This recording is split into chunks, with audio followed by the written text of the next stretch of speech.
what would you recommend as things that people can do right now to improve their longevity as we wait for more scientific breakthroughs? I don't know, Jennifer, would you like to start? Well, everyone wants a magic pill. Um, and while there might be some coming down the line, I think that the best advice is to think about when you're eating. So I think there's really great evidence that the time at which you eat and the time that you eat during the day, essentially the hours during which you eat, really make a huge difference in terms of how your body responds. So when we stop eating, the body goes into a process called autophagy, which is really important for cleaning out the gunk in cells.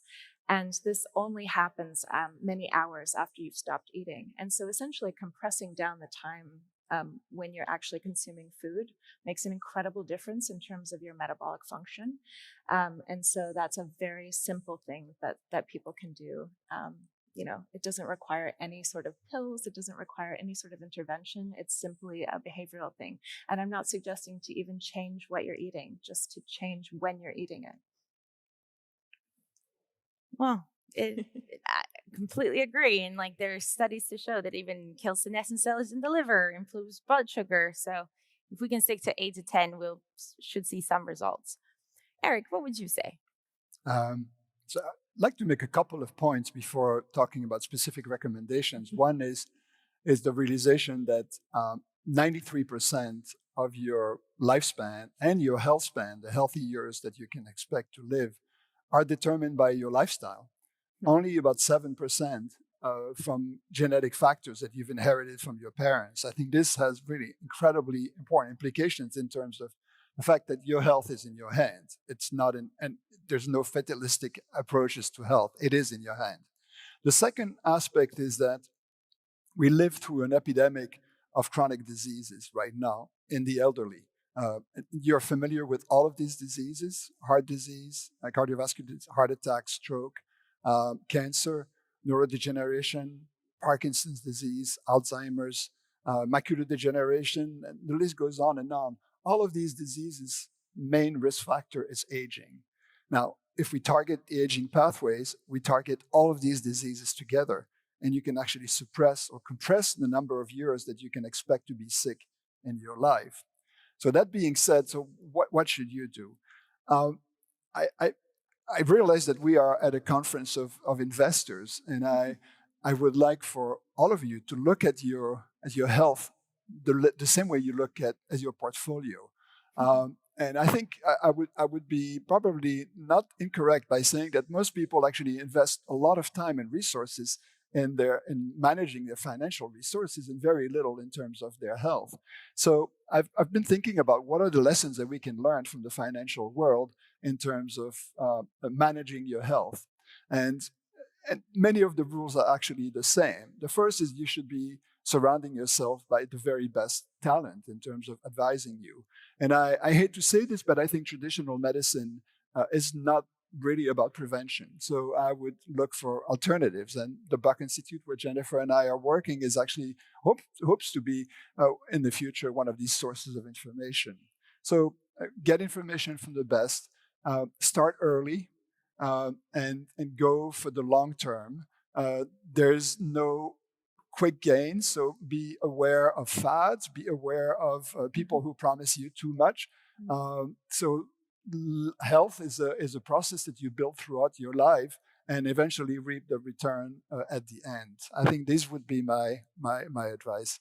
Mm-hmm. No, fascinating. I think people often think that aging is something to live for later life, but we have actually very good studies that a lot of these metabolic processes and pathways get activated in adolescence. And there have been even randomized control trial, which is like the best type of a clinical study to show that even from early 20s, we age at different pace for a single chronological year. So it is something that we should think about in any stage of life. Mm-hmm. David, what would you do? And I know you've also authored a book in which you shared a lot of your longevity practices that educated many people across the world about aging and longevity.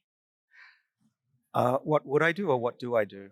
So the cheat sheet, if you want to go, it's on in my book. Page 304 is some of what I do. My father and I have been we're both scientists, so we can read the literature and we make assessments of what might work, what doesn't. I agree with what both Jennifer and Eric said. Particularly the intermittent fasting, I've adopted that over my life. These days, I'm even at the point where only one meal a day, if I'm not socializing, and it's made a huge difference to how I feel and my energy levels. I just power through the day, and then I eat a dinner at night. But absent that, let me say the other areas you can improve are move. Just I've got a standing desk. I walk. I lift weights in my bedroom at my desk. Build up and maintain muscle mass. You lose muscle mass as you get older, of course. And muscle is important for maintaining hormone levels. There are longevity molecules that come out of muscle. And also, if you fall over when you're old and you have muscle, you'll bounce. You won't break your bones, which happens every 19 seconds in the US. And that's close to a death sentence for an elderly person. So move. The other thing that I know many of you want to hear about are supplements. There are supplements out there that Eric and I work on what's called NAD. It's a molecule that goes down as we get older, and we need it to boost our defenses against aging, controls the epigenome that I mentioned, that clock. Now, I'm not here to give advice on supplements. I don't recommend anything, though you can read more about it. But I would say that there are some supplements that are promising, and there are some drugs that are really promising, very promising. Tens of thousands of people who have taken the drug metformin, which is a type 2 diabetes drug to control blood sugar, time and time again in studies are shown to be protected against diseases, not just type 2 diabetes, but cancer, heart disease, and Alzheimer's, and even frailty. And there's a lot of interest and some studies that are ongoing that will test whether this is truly slowing down aging. But at the very least, these drugs are showing us that it very likely is possible that we can go on a regimen that your doctor could prescribe that would give you an extra 5, maybe even 10 years of healthier life.